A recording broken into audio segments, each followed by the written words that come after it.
Good evening भाई। लिखो factors affecting atomic radii. Factors affecting atomic radii. सबसे पहला फैक्टर कौन सा आएगा बताओ? Number of shells. भाई बताओ, किसी में एक सेल है, किसी में दो है, किसी में 3 4 5, ऐसे नंबर ऑफ सेल्स बढ़ेगी तो क्या होगा?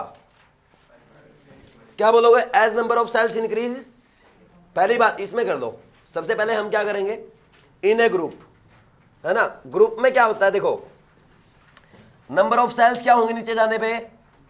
डाउन द ग्रुप लिखना पड़ेगा आपको यहां पे। इन ए ग्रुप, डाउन द ग्रुप क्या होगा? ऐसे लिख लो, डाउन द ग्रुप, नीचे जा रहे हैं। सेल्स क्या होंगी?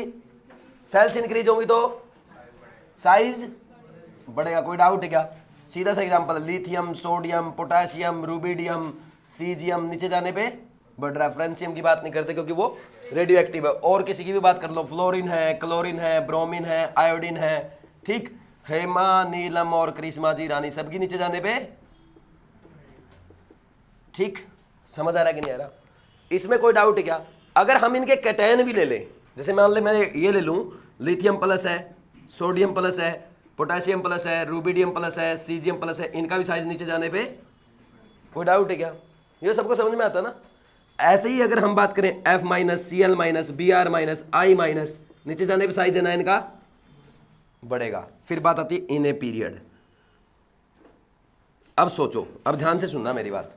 इन a period as we go left to right, we go left to right, क्या होगा? नंबर ऑफ सेल क्या है? सेल रिमेन्स सेम, ठीक, सेम रहेगी। लेकिन एक बात बताओ, जब लेफ्ट टू राइट जाते हैं तो क्या होगा? एटॉमिक नंबर बढ़ता है। अब एटॉमिक नंबर के साथ साथ इलेक्ट्रॉन बढ़ेंगे, ठीक, इलेक्ट्रॉन के पैरेलल क्या बढ़ेंगे? प्रोटॉन। भाई यही तो है। जैसे हम लेफ्ट टू राइट आएंगे, सेकंड पीरियड में सेकंड ही सेल रहेगी, है ना, तो यानी इलेक्ट्रॉन्स जो है वो सेकंड सेल में ही फिल होंगे। लेकिन प्रोटॉन्स तो बढ़ रहे हैं ना यहाँ पे, और प्रोटॉन्स बढ़ रहे हैं, इस पे पुल बढ़ेगा कि नहीं बढ़ेगा? ये बताओ, इस सेल पे पुल बढ़ेगा कि नहीं बढ़ेगा? और पुल बढ़ेगा तो साइज क्या होगा?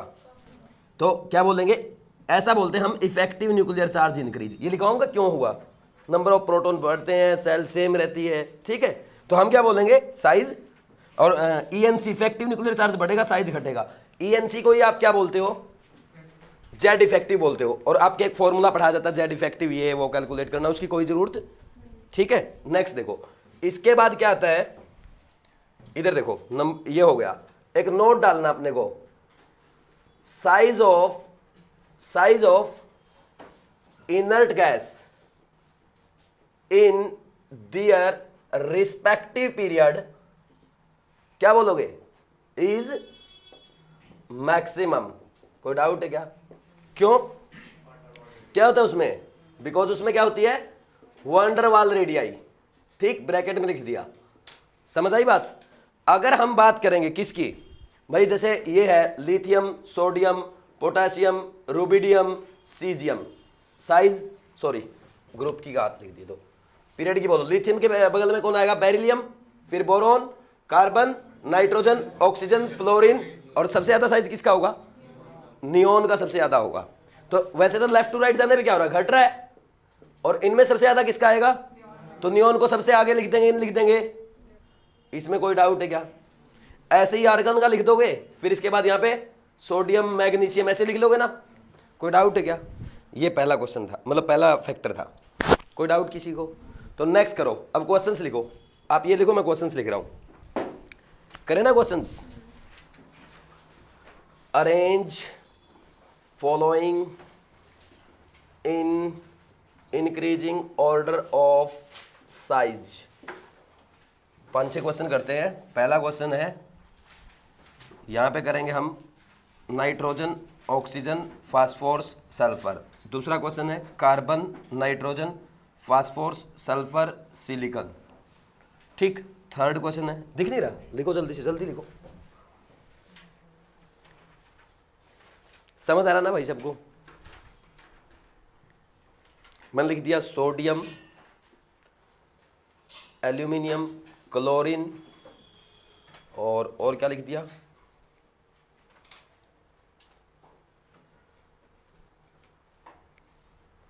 ब्रोमीन, नाइट्रोजन, एक सेकंड, इसको दोबारा देखते हैं।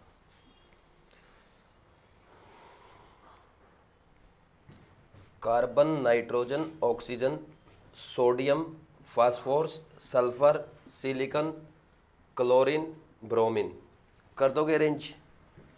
ठीक, ये हो गया। एक लिखना आपको H2 minus, Cl minus, K plus और कैल्शियम 2 प्लस, और एक और लिखना आपको F minus, Na plus, Mg2 plus और एल्यूमिनियम। जल्दी से अरेंज करो इन 5 क्वेश्चन को।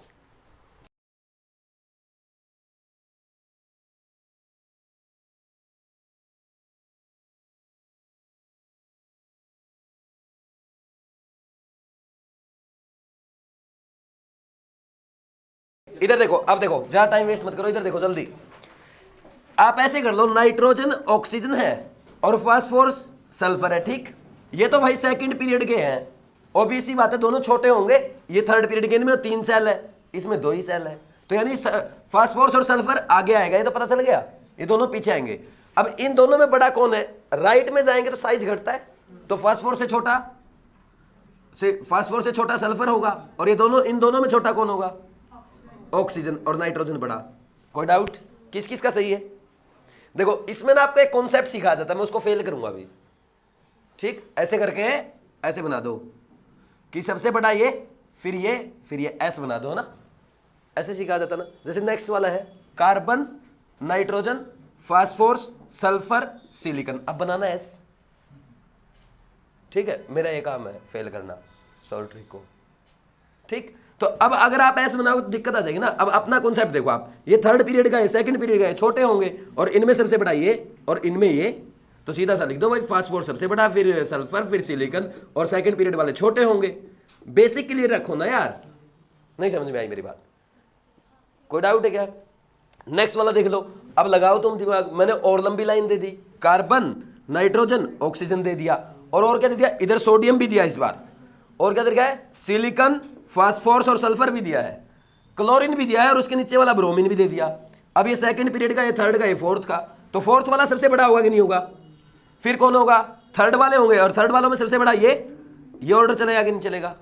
तो फिर क्या लिखोगे? सोडियम और सिलिकॉन, फिर फास्फोरस, फिर सल्फर, फिर क्लोरीन, और फिर बाद में लिख दिया ऑक्सीजन, कार्बन, उससे छोटा नाइट्रोजन, नाइट्रोजन से छोटा,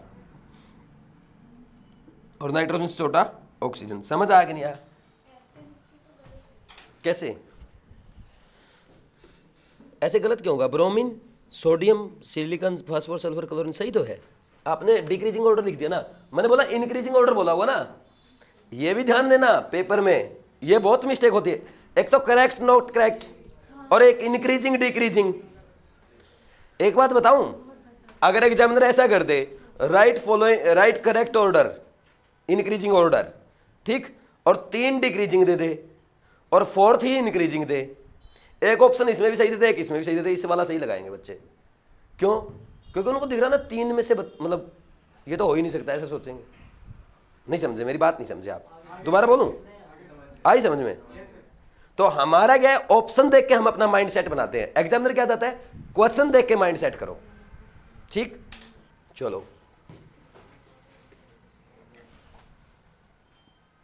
चलो एक नेक्स्ट क्वेश्चन करते हैं एक बार। देखो ये तो कर लिया होगा ना, ये तो सीधा सीधा है, डिक्रीजिंग में अपने आप लिख लेना, तो कल भी करवाया था ना।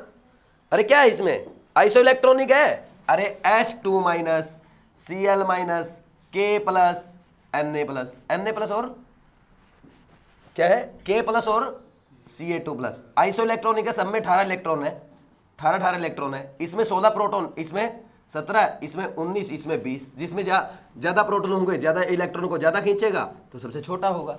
तो ऐसे ऑर्डर बढ़ता जाएगा। समझ आई कि नहीं आई बात? नेक्स्ट देखो, अब ये क्वेश्चन किस किस का ठीक है? कौन बोल रहा मेरा ठीक है? F माइनस है, और क्या है? Na प्लस है, Mg2 प्लस है। ये आइसो इलेक्ट्रॉनिक में मैंने करवाया था कि नहीं करवाया था? तो इसका ऑर्डर तो ये आ जाएगा। इसमें किसी को कोई डाउट है क्या? अब एल्यूमिनियम बताओ कहां आएगा? एल्यूमिनियम सबसे बड़ा होगा। रीजन? क्योंकि इसमें 2s2 2p6 है, इसमें 3s2 3p1 है, इसमें तो 2 ही सेल है, इसमें तो 3 सेल है, तो 3 सेल वाला हमेशा बड़ा होगा। नहीं समझ में आई मेरी बात? ये क्वेश्चन आईआईटी का एज इट इज पूछा जा सकता है।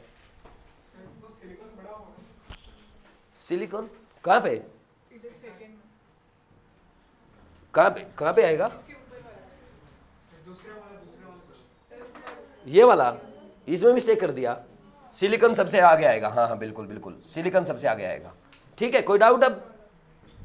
और देखो, अच्छा इनके बीच में है ना, कभी मान लीजिए ऐसे दे दे एग्जामिनर आपको, कोई वो दे दे बीच में इनर्ट गैस दे दे, बताऊं कैसे? जैसे मान लीजिए मेरे को दे दिया नाइट्रोजन, फ्लोरीन, ठीक, फास्फोरस, सल्फर, क्लोरीन और नियोन। या एक काम कर लो, यहां पे सोडियम भी दे दिया आपको, ये दे दिया मान लीजिए, तो ये क्या है, कौन से के हैं? यहां पे आर्गन लो, ये थर्ड के हैं तो सबसे बड़े होंगे ये, तो इनमें सबसे बड़ा कौन होगा?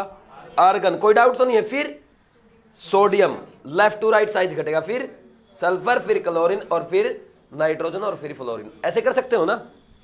कोई डाउट है क्या? करो जल्दी से, लिख लिया सॉल्यूशन? सॉल्यूशन लिख लिए क्या? नेक्स्ट क्वेश्चन करो फिर। अरे बहुत लंबा टॉपिक है, जल्दी लिखो जल्दी।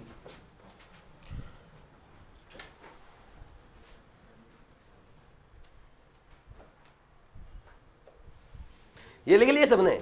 सारे किसके ठीक थे? सारे ठीक नहीं थे? 3 ठीक थे, कोई बात नहीं। बाकी आपके बहुत आसान क्वेश्चन आते हैं ना। नेक्स्ट देखो एक बार, करें भाई, स्टार्ट करूं?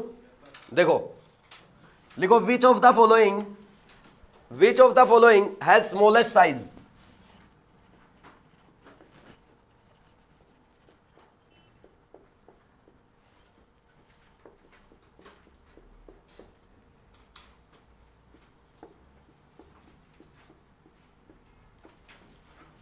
ये फर्स्ट क्वेश्चन है, इसी का सेकंड पार्ट।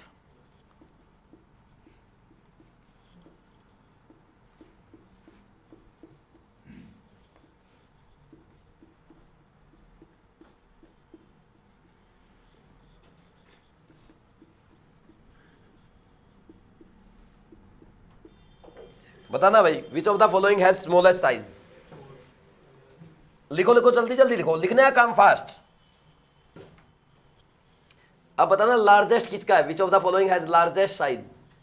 इधर लिख रहा हूं एक क्वेश्चन और।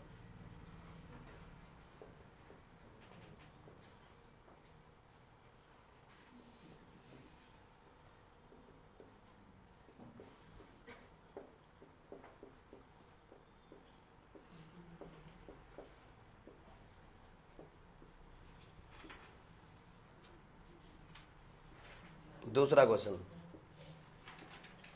समझ आ रहा है कि नहीं आ रहा?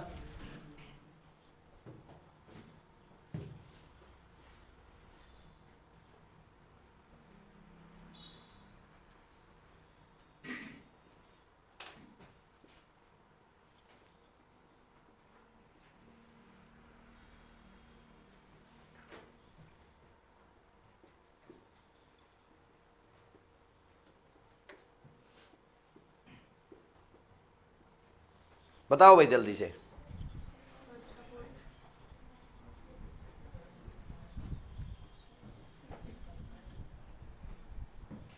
जल्दी लिख लो।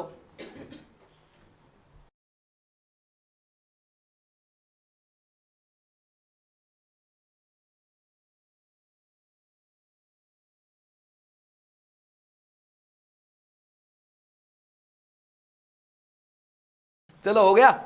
अब ऐसे क्वेश्चन में क्या करना, देखो ये क्या है, this is lithium, this is nitrogen, this is neon and this is fluorine. आप बताओ सारे कौन से पीरियड के एलिमेंट है? सेकंड पीरियड के।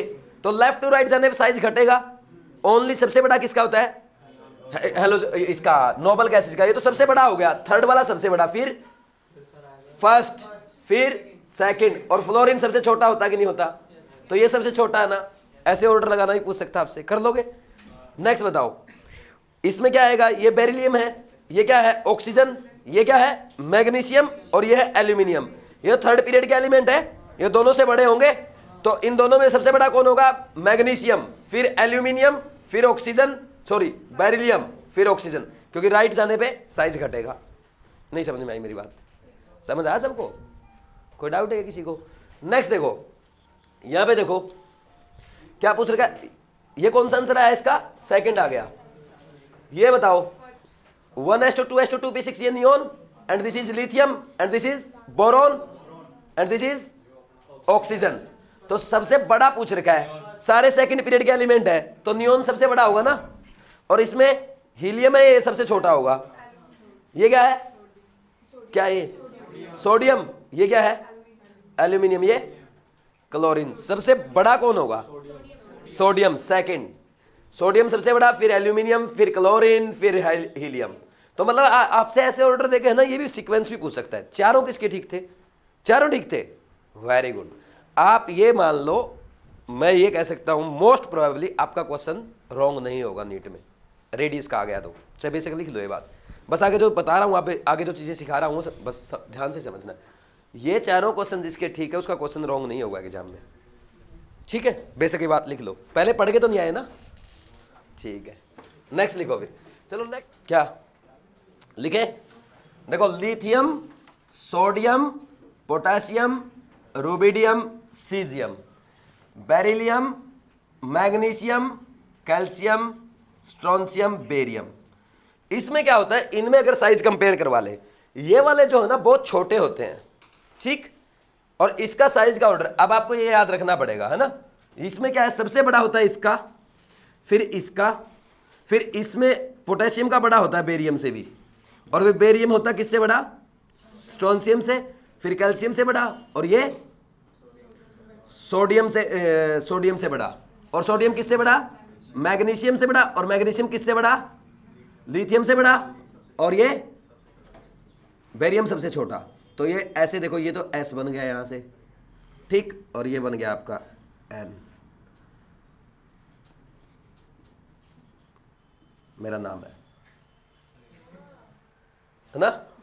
देखो नहीं बना तो बताओ, ठीक? तो सबसे बड़ा सीजियम, सीजियम के बाद रुबिडियम, रुबिडियम के बाद पोटेशियम, बेरियम, स्ट्रोंशियम, बोलो, कैल्शियम, सोडियम, फिर मैग्नीशियम, फिर बेरिलियम। और इनके कैटायन का ऑर्डर पूछ ले तो तब भी वही आएगा।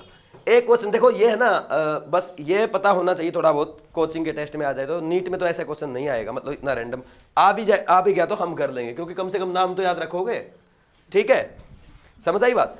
अब जो एम्स में क्वेश्चन आते थे, चाहो तो आप उनको स्किप कर सकते हो। एम्स ने एक एम्स ऐसे क्वेश्चन पूछा, लिथियम सोडियम है, पोटेशियम रुबिडियम है, सीजियम फ्रांसियम है, ठीक? बोला इनके साइज का डिफरेंस है x, इनके साइज का डिफरेंस है y, और ये इनका है z।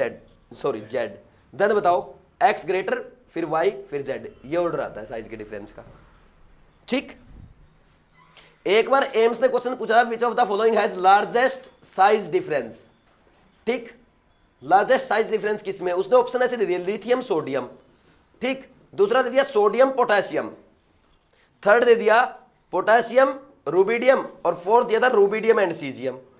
अब ऐसे क्वेश्चन थोड़े टफ हो जाते हैं एग्जाम में डायरेक्ट आ जाए तो, ठीक? लेकिन इसमें पता है हमें कैसा सोचना पड़ेगा। लिथियम का क्या है? 1s2 2s1, ठीक? और सोडियम का 1s2 2s2 2p6 3s1, और पोटेशियम का, भाई सोडियम का लिखते हैं हम 1s2 2s2 2p6 3s1। इसमें क्या है? पोटेशियम में 1s2 2s2 2p6 3s2 3p6, third shell almost complete fill है, लेकिन 3d क्या है बीच में? खाली, और 4s में इलेक्ट्रॉन है, तो इसके कारण इसका साइज इससे बहुत बड़ा हो जाता है। और जो लार्जेस्ट डिफरेंस आता है, अगर कंसेक्यूटिव उनका देखें, lithium sodium, sodium potassium rubidium, potassium rubidium, rubidium caesium, तो किसका आएगा? Sodium potassium. समझ आई मेरी बात? क्या क्या गलत लिख दिया? 4s1 भी तो लिखा आगे, 4s1 भी तो है, 3d खाली है, सही नहीं है क्या? सही, जागो, कोई बात नहीं, समझ आया सबको? एक ये होता है, एक बार लिखना चाहो तो लिख लो। वैसे यहां से आना नहीं चाहिए मेरे हिसाब से, क्वेश्चन लिख के बोल देना, काटना है, रिवाइज नहीं करना है, ठीक? लिखना चाहो तो कर लो।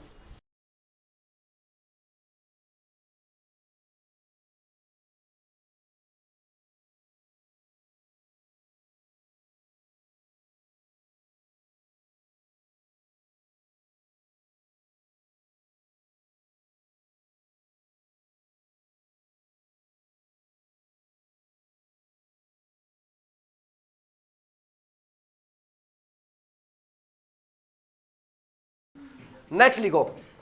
अच्छा एक क्वेश्चन बताऊंगा सिंपल सा, बिल्कुल सिंपल, एक सिंपल सा क्वेश्चन पूछूंगा तुमसे। देखो इनको कहते हैं बकवास क्वेश्चन, जो एग्जाम में आ जाए तो बच्चे हो ना। जैसे आई है और जिनोन है, ये पूछ लिया जाए आपसे साइज किसका बड़ा होगा, भाई ऑब्वियस सी बात है इसका बड़ा होगा, है ना।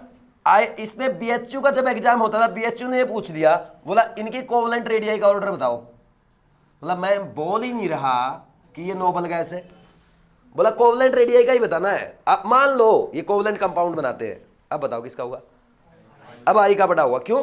क्योंकि लेफ्ट टू राइट जाएंगे ना, समझा। देखो लेफ्ट टू राइट गए, है ना। अब उसने बोल दिया था, तो ये बीएचयू ने एक बार ऐसे पूछ लिया था, लेकिन नीट वाले ऐसे क्वेश्चन नहीं पूछेगा, ठीक है। ये बकवास करने के लिए क्लास में, समझ आई बात। और करें नेक्स्ट, देखो second ENC, effective nuclear charge. Effective nuclear charge समझते हो तुम, एक तो होता है इफेक्टिव न्यूक्लियर चार्ज और एक होता है शील्डिंग इफेक्ट, दोनों पैरेलल काम करते हैं। करे अब देखो, जैसे यहां पे न्यूक्लियस है तो अंदर सेल्स होंगी, इनर सेल्स है, ये इनर सेल है और ये आउटर सेल है, समझ आई बात। तो इसमें जो इलेक्ट्रॉन्स होंगे और इसमें इलेक्ट्रॉन होंगे, हमें डिस्टेंस तो इससे मेजर करना है, रेडियस तो। अब इस इलेक्ट्रॉन को सोचो आप, इस इलेक्ट्रॉन के ऊपर क्या लग रहा है, इफेक्टिव न्यूक्लियर, ये न्यूक्लियस का अट्रैक्टिव चार्ज लग रहा है कि नहीं लग रहा, लगा कि नहीं लगा। और इन इलेक्ट्रॉन का क्या लग रहा है, रिपल्सन लग रहा है। तो इन इलेक्ट्रॉन का लग रहा है रिपल्सन। अगर मान लीजिए रिपल्सन ज्यादा हो जाए तो ये सेल दूर जाएगी, इलेक्ट्रॉन दूर जाएगा, साइज बढ़ेगा। यानी इसको बोलते हैं, इनका क्या बोलते हैं, ये शील्ड का काम कर रहे हैं ना बीच में, ये इसको अट्रैक्ट कर रहा है, अपनी तरफ खींच रहा है, ये बीच में क्या बोल रहे हैं, नहीं भाई दूर रहा है, ठीक, ये इसको रिपेल कर रहे हैं। तो एक किसका काम कर रहा है, शील्ड का काम कर रहा है कि नहीं कर रहा, तो इसको कहेंगे शील्डिंग इफेक्ट। डेफिनेशन लिखने की कोई जरूरत नहीं है। तो हम बोले साइज क्या होगा, directly proportional to shielding effect होगा कि नहीं होगा, बताओ भाई, कोई डाउट है क्या, नहीं समझा, समझा, क्या समझा, कि अगर ये अंदर वाले इलेक्ट्रॉन इसको ज्यादा रिपेल करेंगे तो ज्यादा दूर जाएगा, इसको शील्ड कहते हैं, शील्डिंग करना कहते हैं इसको। मतलब ये इस इलेक्ट्रॉन को न्यूक्लियस खींच रहा है, लेकिन बीच वाले क्या कर रहे हैं, रिपेल कर रहे हैं। तो इन दोनों का जो प्यार है उसके बीच में शील्ड का काम कर रहे हैं, ठीक, इन दोनों के अट्रैक्शन के बीच में, समझ आई बात। तो इसको रिपेल कर रहा है, कोई डाउट है क्या, समझ आया ना। तो this is size directly proportional to shielding effect, समझ आया कि नहीं यार, बोलो भाई। तो अब हम क्या बोलेंगे, बोलो, कि जिसका शील्डिंग ज्यादा होगा साइज उसका ज्यादा रहेगा कि नहीं रहेगा। अब देखो एक शील्डिंग पावर होती है, एक शील्डिंग पावर, ये मैं बता चुका हूं आपको, कहां पे बताया था, नहीं बताया, ऐसे क्यों सोच रहे हो, एटॉमिक स्ट्रक्चर में नहीं बता कि सबसे ज्यादा शील्डिंग कौन सी सब सेल की होगी, एस की सबसे ज्यादा शील्डिंग होती है, फिर एफ। रीजन बता देता हूं, क्योंकि इसका साइज क्या होता है, ये होता है सिमेट्रिकल, तो चारों तरफ से इक्वल शील्डिंग करेगा। ये होता है कॉम्प्लिकेटेड, कहीं से इलेक्ट्रॉन को रिपेल करेगा, कहीं से नहीं करेगा, क्योंकि कहीं पे इलेक्ट्रॉन डेंसिटी ज्यादा, कहीं पे कम है। इसमें क्या है, सिमेट्रिक है, समझ आया कि नहीं आया बात। तो अब इसके बाद देखो, अब जिस पे शील्डिंग कम होगी तो उस पे इसका न्यूक्लियर का चार्ज ज्यादा, न्यूक्लियर का चार्ज ज्यादा यानी इफेक्टिव न्यूक्लियर चार्ज ज्यादा होगा, तो साइज क्या होगा, inversely proportional to effective nuclear charge. बोल सकता हूं नहीं बोल सकता, कोई डाउट है क्या। अच्छा मेरी बात सुनो, इसमें ना इसको ओनली फील करना है, समझना है, किसी को समझ नहीं आया दोबारा पूछ लो, बोलो भाई, तो लिखो समझ में आ गया तो।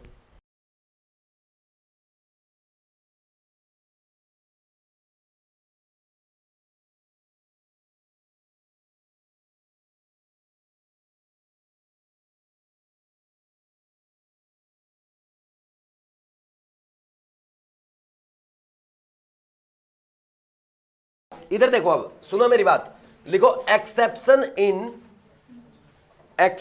In size of D block element, ये हेडिंग डालो। अब देखो क्या होता है, हम ओनली 3D के पूछ जाते हैं, अपने से 4D नहीं पूछता, ठीक। साइंस टीचर विनीता करवानी मन फे को नी क्यों जान जलाती हो। अब देखो एक्चुअल में हम क्या बोलते हैं, यहां तक है ना, ये जो है, ये जो पहले 5 एलिमेंट है, इनमें क्या बोलते हैं कि शिल्डिंग इफेक्ट जो होता है ना वो ईएनसी से ज्यादा इफेक्टिव होता है, नहीं सॉरी ईएनसी ज्यादा इफेक्टिव होता है, ईएनसी उल्टा बोल दिया मैंने, ईएनसी शिल्डिंग इफेक्ट से ज्यादा इफेक्टिव होता है। इफेक्टिव न्यूक्लियर चार्ज अगर ज्यादा होगा तो साइज, तो यानी ये ऑर्डर आना चाहिए, ठीक। और यहां पर आकर देखो हो क्या रहा है एक्चुअल में, डी में इलेक्ट्रॉन्स बढ़ते जा रहे हैं और डी की शिल्डिंग कम है, डी कम रिपेल करेगा यानी ट्रैक्शन ज्यादा होगा तो साइज छोटा होगा ना। तो जैसे जैसे डी में इलेक्ट्रॉन बढ़ते जा रहे साइज घटता जा रहा है। तो एमएन के बाद रिपीटिशन हो जाता है किसका, इलेक्ट्रॉन की पेयरिंग स्टार्ट हो जाती है, इसमें 3d6 आएगा 3d7 आएगा ऐसे आएगा। तो इन दोनों में क्या हो जाता है, ईएनसी जितना लग रहा है उतना ही पैरेलल शिल्डिंग लगने लग जाता है।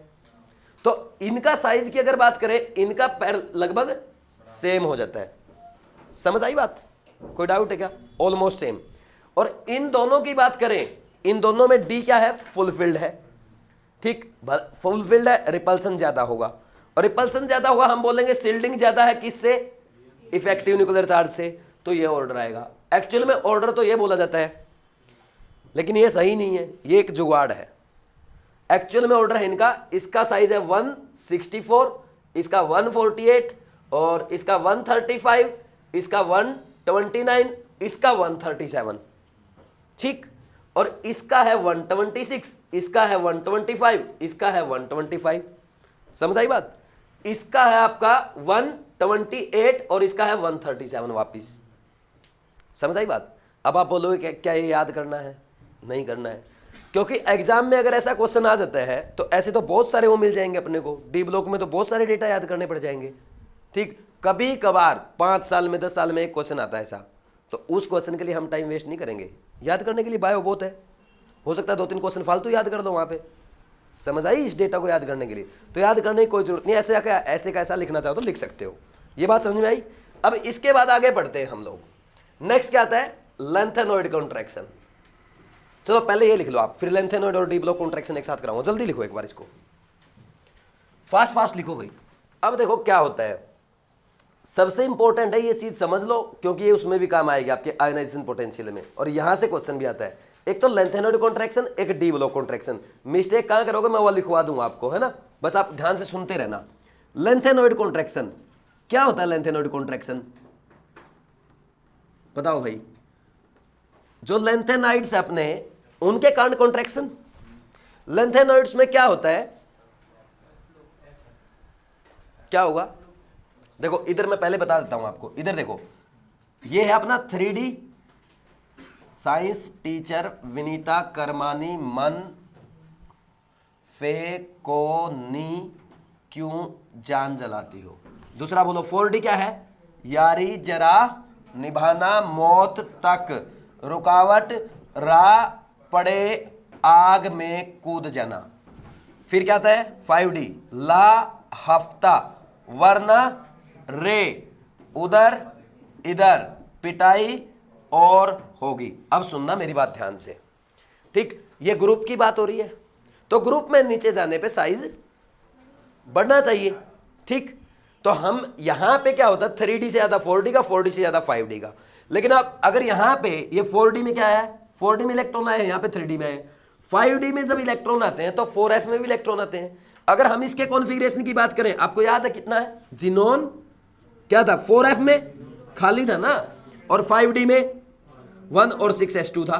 लेकिन अगर इसकी बात करोगे, जिनोन 4f 14 5D 1 और 6s2। अब बताओ हम साइज कैसे मेजर करेंगे, 1 2 3 4 5 6 सेल है ये, ठीक। तो 6 सेल का आउटर मोस्ट इलेक्ट्रॉन का साइज मेजर करते हैं, ठीक। तो जब आउटर मोस्ट इलेक्ट्रॉन का साइज मेजर करते हो तो अंदर 4f और 5D जो आई है उनका क्या लगेगा, शिल्डिंग लगना है। 4f का शिल्डिंग सबसे कम होगा, f सब सेल का शिल्डिंग क्या होता है, सबसे कम होता है कि नहीं होता। तो 4f में जो 14 इलेक्ट्रॉन भरे गए हैं ये रिपल्सन तो करेंगे नहीं, लेकिन जब इन एटम्स में 14 इलेक्ट्रॉन भरे गए होंगे 4f में, तो पैरेलल 14 प्रोटॉन भी तो आया होगा, तो उन्होंने शिल्डिंग तो किया कम, लेकिन प्रोटॉन तो उतना ही अट्रैक्शन लगा रहे हैं ना अभी भी अपना, तो इफेक्टिव न्यूक्लियर चार्ज क्या हो गया, बढ़ गया। तो जिनमें 4f में 14 इलेक्ट्रॉन फिलअप है उनका साइज क्या हो जाता है, कम हो जाता है। और ये लेंथेनम जो है ये क्या 57 है, और 57 से 71 तक, 57 से 71 तक अपने क्या आते हैं, 4f में 14 इलेक्ट्रॉन आते हैं, है ना। लेंथेनाइड्स आते हैं कि नहीं आते? अरे बोलो, ये बात समझ में आई कि नहीं आई? जब ये लेंथेनाइड्स आते हैं, इनमें क्या होगा, क्या होगा, इनका पुअर शिल्डिंग होगा कि नहीं होगा? पुअर शिल्डिंग होगा। अब देखो, अब इसके बाद ये 72 नंबर पे आएगा, तो इस पे पुअर शिल्डिंग होगा ना 4f का, तो पुअर शिल्डिंग के कारण इफेक्टिव न्यूक्लियर चार्ज क्या होगा, ज्यादा, और साइज घटेगा। यानी इसके बाद के जो एलिमेंट्स है उनका साइज क्या हो जाएगा, 5d में कम हो जाएगा। और कम कैसे हो जाएगा, 3d से जो ज्यादा होगा 4d का, लेकिन 4d और 5d का अप्रोक्स क्या हो जाता है, सिमिलर हो जाता है। कभी भी ये मत बोलना कि 5d छोटा हो जाता है। बहुत सारे लोग क्या करते हैं इसको कि 4d सबसे बड़ा, फिर 5d, फिर 3d। ऐसा नहीं है। आप एक काम करना, आपको ग्राफ दे रखा बहुत अच्छा एनसीईआरटी में। एनसीईआरटी अगर किसी की 12th की है किसी के पास, दिखा देता मैं, चलो कोई बात नहीं। तो आप उसमें जाके चेक करना, 5d फिर भी ऊपर है और हर जगह है। समझ आई बात? तो अपने पास शिल्डिंग इफेक्ट इस एलिमेंट के बाद लगना, यानी इनके बाद ऐसे। यहां पे हम ये तो बोलेंगे ना, हर जगह 3d से बड़ा साइज 4d का है। कोई डाउट है क्या इसमें? कोई डाउट है क्या? क्या इस केस में इस ग्रुप में शिल्डिंग लगेगा? नहीं लगेगा, क्योंकि इसमें 4f में है ही नहीं इलेक्ट्रॉन। ठीक, तो इसका, तो इस ग्रुप की अगर हम बात करें यहां पे इसकी, तो इसका तो क्या है, 3d से बड़ा 4d का, 4d से बड़ा 5d का। बाकी में क्या हो रहा है, इनमें इनका क्या बोलते हैं, लगभग इक्वल हो जाता है। ठीक, अब क्वेश्चन कहां से पूछा जाता है एग्जाम में, सुनो मेरी बात। क्वेश्चन आपसे यही पूछा जाता है, स्कैंडियम, यटरबियम और लैंथेनम, साइज किसका बड़ा होगा, लैंथेनम का। कुछ स्टूडेंट क्या सोचते हैं, यार ये 5d का, इसका छोटा होना चाहिए। अरे इसके बाद आए ना 14 इलेक्ट्रॉन, तो इन दोनों के बीच में 14 लैंथेनॉइड आ गए। नहीं समझ में आई मेरी बात? कोई डाउट है किसी को? इसके आगे बढ़े, अब सुनो और बात सुनो फिर अब तुम। इसके बाद जो बात आती है, अगर आपसे ऐसे पूछ ले, टाइटेनियम, जिरकोनियम और हाफनियम, किसका साइज बड़ा होगा? इसका बड़ा होगा, और इन दोनों का ऑलमोस्ट सेम होगा, लेकिन बड़ा इसी का होगा हमेशा। आपसे पूछा जाए क्रोमियम, मोलिब्डेनम और टंगस्टन, इन दोनों का सिमिलर और इसका छोटा। समझ आ रही है? 3d, 4d, 5d। तो मैंने वो इलेक्ट्रॉनिक कॉन्फ़िगरेशन क्यों सिखाए थे आपको, कल इतना टाइम क्यों लगा, समझ आया आज? लिखो जल्दी से।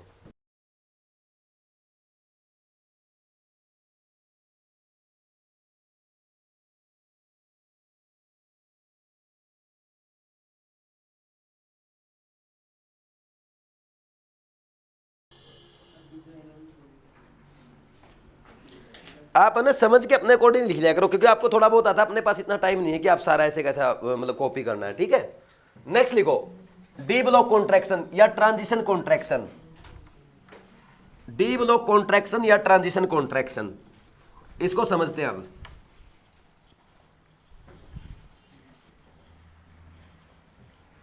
देखो, बैंगन, आलू, गाजर इन थैला, और या तक कहे सीता जी सुनो प्रभु। अब सुनो मेरी बात ध्यान से प्रभु। यहां पे जो गैलियम आता है, गैलियम से पहले यहां पे कौन सी सीरीज आ चुकी है, 3d ना। तो यहां पे 3d सीरीज आई, और 3d सीरीज में इससे पहले 1 से 10 डी इलेक्ट्रॉन हुए कि नहीं हुए, डी इलेक्ट्रॉन आए कि नहीं आए? आपको पता डी में 10 इलेक्ट्रॉन भरे गए ना इससे पहले, तो डी इलेक्ट्रॉन का क्या होगा, शिल्डिंग क्या होता है, कम। और शिल्डिंग कम होगा तो उस पे इफेक्टिव न्यूक्लियर चार्ज ज्यादा, ईएनसी ज्यादा, और ईएनसी ज्यादा तो साइज कम होगा। अगर हम देखें, जो गैलियम की बात करें और एल्यूमिनियम की बात करें, गैलियम का साइज बड़ा होना चाहिए क्योंकि नीचे जा रहे हैं, तो लेकिन इसके कंपैरिजन में इसका एल्यूमिनियम का साइज ज्यादा बड़ा होता है। समझ आई बात? और नीचे आओगे साइज ऐसे बढ़ना चाहिए। लेकिन जब हम यहां पे आके बात करते हैं, इन दोनों केस में नीचे वाले में देखो, अच्छा इससे पहले एक चीज और समझ लो। आप बोलोगे सर क्या यहां पे भी इसका फर्क कितना पड़ेगा, यहां पे भी साइज ऐसे आएगा, सिलिकॉन का बड़ा होगा? नहीं होगा, क्योंकि देखो होता क्या है कि जो डी ब्लॉक का कॉन्ट्रैक्शन है ना, जो डी ब्लॉक का शिल्डिंग इफेक्ट है, कम लगता है, वो इतना नहीं कि यहां तक भी काम करेगा, बस ओनली इस फैमिली में काम करता है। तो ओनली यहां पे डी ब्लॉक कॉन्ट्रैक्शन आएगा, ट्रांजिशन कॉन्ट्रैक्शन जिसको हम कहते हैं। समझ आई मेरी बात? इसके बाद क्या होता है यहां पे नीचे, ये क्या है, कौन सा पीरियड है, सिक्स्थ पीरियड है ना ये, अरे सिक्स्थ पीरियड है ना, सिक्स्थ पीरियड में 4f में 14 इलेक्ट्रॉन भरे जा चुके हैं, ठीक। तो यहां पे लेंथेनॉइड कॉन्ट्रैक्शन लगेगा कि नहीं लगेगा, तो लेंथेनॉइड कॉन्ट्रैक्शन के कारण साइज क्या होना चाहिए, घटना चाहिए, इनका नहीं घटना चाहिए, तो घटना चाहिए, ये साइज है ना अप्रोक्स इनका सिमिलर हो जाता है। लेंथेनॉइड कॉन्ट्रैक्शन लगता है, इतना भी नहीं लगता कि बहुत छोटा कर देगा साइज को। अब मैं बताऊं क्वेश्चन कैसे आया, ये तो बड़ा होगा, देखो ये ऑर्डर समझ में आया आपको। अब क्वेश्चन ऐसे आया था, देखो बोरोन का सबसे, बोरोन होता है बोरोन, फिर कौन आएगा गैलियम, गैलियम से बड़ा कौन, एल्यूमिनियम। और अब हम क्या पढ़ते हैं कि थैलियम का साइज इंडियम से क्या हो जाता है, छोटा, ऐसा पढ़ते हो ना, ऐसा पढ़ा जाता है, ठीक, ऐसा पढ़ा जाता है। लेकिन नीट 2018 ने क्या किया, यही क्वेश्चन पूछ लिया, ये ऐसा नहीं है कि इतना भी छोटा नहीं हो जाएगा थैलियम का साइज, होता है कॉन्ट्रैक्ट होगा लेकिन बिल्कुल छोटा नहीं होगा, रहेगा थैलियम का ही बड़ा इंडियम से, ठीक।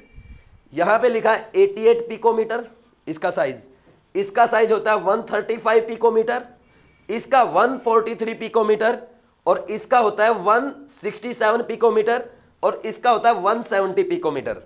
ये 11th की सेकंड पार्ट जो एनसीईआरटी का उसमें दिया गया बोरोन फैमिली में। अब आप बोलोगे क्या सारे डेटा याद करने हैं, नहीं करने, या तो ऑर्डर याद करो जैसे मैं पढ़ा रहा हूं वैसे याद करना बस। अब आपको कैसे याद रहेगा कि हमने तो इतनी बार इसको सुन रखा है, आप जो चीज अलग आई है उसको अलग पेन से वहां नोट कर दो कि इसके ही तो साइज में चेंज आ रहा है, बाकी तो वैसे का वैसा है। समझ आई मेरी बात। और अगर बात करें कार्बन फैमिली की, तो कार्बन फैमिली में कोई चेंज नहीं आएगा, नीचे जाते जाते कहे सीता जी सुनो प्रभु बढ़ता चलेगा। समझ आ गई बात। ये क्वेश्चन नीट 2018 में पूछा जा चुका है, तो आप बोलोगे अब रिपीट नहीं होगा, बात तो सही है, समझ आई मेरी बात, रिपीट तो नहीं होगा, लेकिन और क्वेश्चन आ सकता है। एक क्वेश्चन मैं पूछ लूं, पक्का भाई, right increasing order of size of, ऐसे ही लिख लो, ऊपर लिख लो, कॉपी के ऊपर लिख लो, आप एक बार ट्राई कर लो, क्वेश्चन मत लिखो पूरा चाहिए, हाँ सुन लो, write increasing order of size of,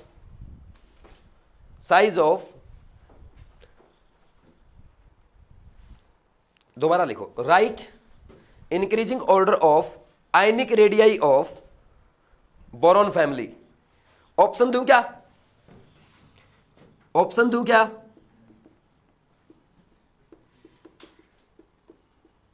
दूसरा ऑप्शन,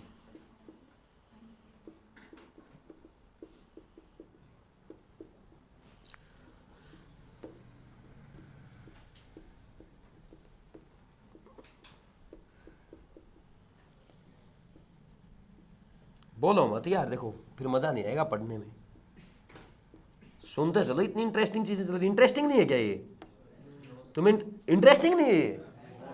अब इतना सिंपल वे में बता दिया, तुम्हें ये ध्यान रखना और क्या चाहिए।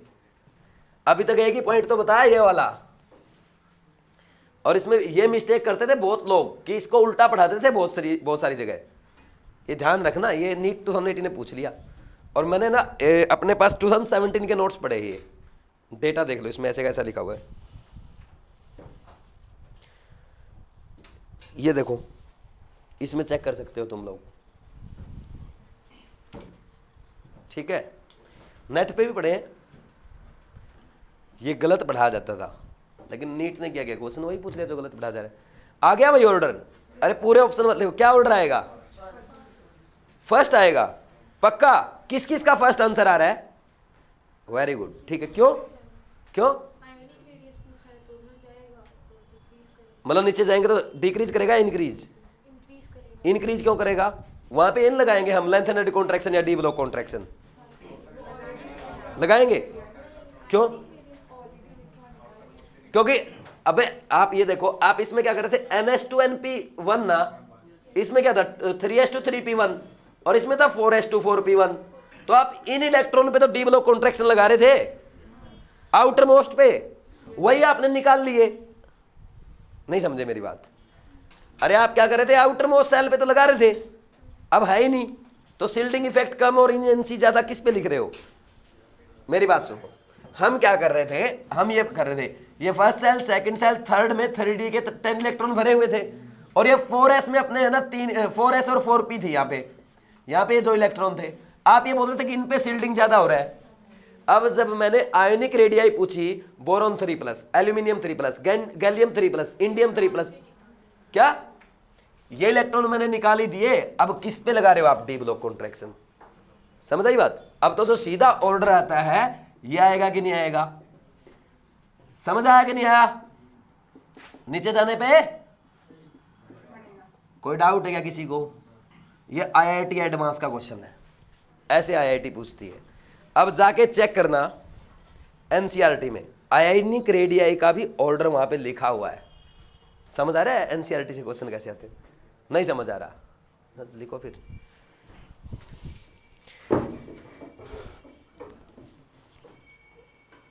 तो ये क्वेश्चन अपना एग्जाम में आ सकता है एज इट इज। ठीक है, लिखो जल्दी से।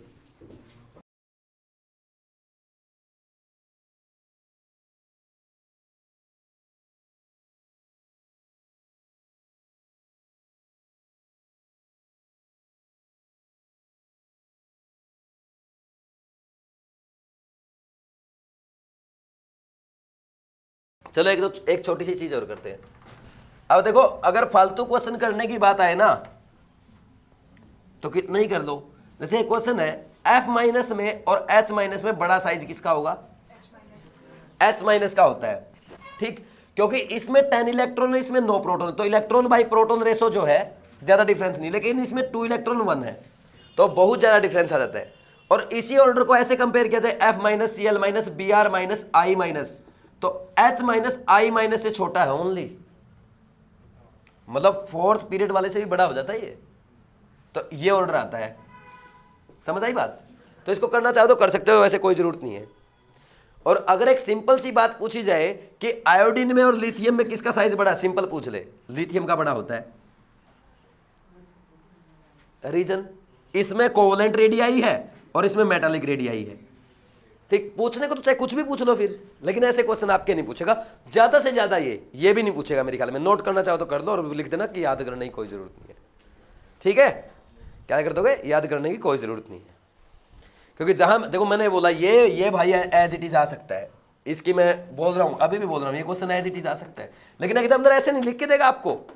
स्टेटमेंट वही रहेगी जो मैंने यहां लिखवाई थी, ठीक है, ऑप्शन के साथ। तो वहां पे है ना, अपने को ना ऊपर दिखता तो है नहीं ionic radii, correct order of radii, जैसे ही रेडियाई दिखा, क्योंकि हमने रट रखी है ना चीजें, D block contraction, lanthanoid contraction, तो वैसा ही हम लगाते हैं। ये लिखा ही नहीं था क्या अभी तक? तो पढ़ना क्वेश्चन को ध्यान से। आईआईटी देखो एक एक चीज में कि स्टेटमेंट सही पढ़ रहा है नहीं पढ़ रहा, लड़का नहीं पढ़ रहा तो बाहर कर देगा उसी टाइम। ठीक, तो एग्जामिनर की बातों को समझो। एक बात बोलूं, अगर आपको एग्जाम का पढ़ा हुआ क्वेश्चन अगर ओनली समझ आ जाए, आपको यह समझ में आ जाए एग्जाम में गिवन क्या, क्वेश्चन में गिवन क्या है और आपको क्या फाइंड आउट करना है, वहीं पे आपका 70% क्वेश्चन सॉल्व हो जाता है। उसके बाद 30% बचता, चाहे कैलकुलेशन हो चाहे ये चीज़ों की मुझे रिमाइंड करना है, वो 30% बता है। और ये तो बिल्कुल भी मत लिखना यार, ये तो लिखना ही मत, मैं रफ कर देता हूं, तुम लिखोगे। समझ आई मेरी बात? तो गिवन और टू प्रूव तो लिख लिया करो, ठीक, उससे ज़्यादा फायदा होगा। अब आप कल का एग्जाम देख लो, पहला क्वेश्चन किस किसका रॉन्ग था? मोल कॉन्सेप्ट का रॉन्ग हुआ ना आपका। क्यों हुआ? क्योंकि आपने सही से पढ़ा नहीं ना। पढ़ने के बाद क्या था उस क्वेश्चन में? ऐसा लगा कि कैलकुलेशन पता नहीं क्या दे रखी है। पढ़ने के बाद तो कुछ भी नहीं था ना। समझने के बाद आपने घर जाके किस किसने कर लिया पेपर? मुझे एक दो क्वेश्चन को छोड़ के बता दो, तुम्हें ऐसा लगा होगा ये क्वेश्चन तो बहुत टफ है। तो ऐसे ही क्वेश्चन एग्जाम में आते हैं, ठीक है। बता दूं हमको 19 आएगा, ठीक ठीक बता देंगे, ठीक। चलो भाई, अब ये टॉपिक हो गया खत्म। नेक्स्ट लिखो, हाइड्रेशन एनर्जी, बहुत ज्यादा इंपॉर्टेंट टॉपिक है, बहुत ही ज्यादा इंपॉर्टेंट टॉपिक है। 2016 में क्वेश्चन पूछा गया था नीट में। करूं शुरू, क्योंकि आगे भी काम आएगा अपने। हाइड्रेशन एनर्जी ध्यान से समझना, वहां पे केमिकल बॉन्डिंग में नहीं पढ़ाऊंगा फिर, ठीक, यहीं पे सिखा रहा हूं।